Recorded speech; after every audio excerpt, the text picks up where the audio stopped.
O həyatın funksiyası nədir? Bu həyatla fərqi nədir? O həyatın bu həyatla ümdə bir fərqi var.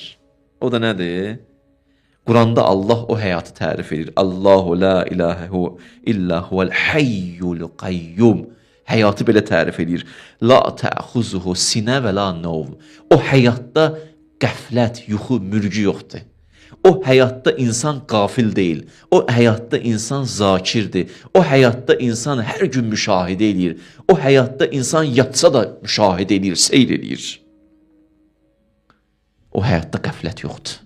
Yeni həyatın xüsusiyyəti budur. Ona görə Peyğəmbər deyir, tənamu aynay və la yənamu qəlbi. Mənim gözlərim yatır, ruhum, qəlbim yatmır.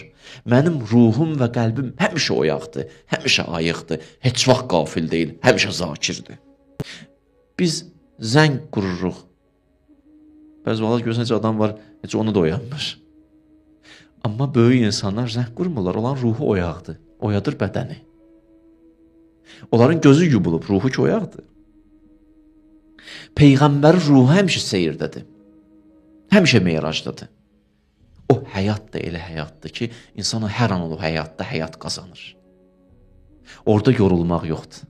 Çox maraqlı hədis deyimsə.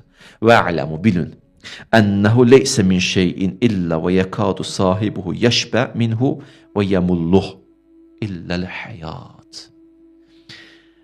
Hər nə görürsünüz həyatda yemək, içmək, insan biraz ondan daddı, yorulur, yəmulluhu. Amma illəl həyat. Həyatdan insan yorulmur. Həyat yorucu bir şey deyil. Dünya yorucu ola bilər, həyat yorucu deyil. Biz dünyada o qazana biləcəyimiz o həyatları qazana bilmirik deyənə yoruluruq.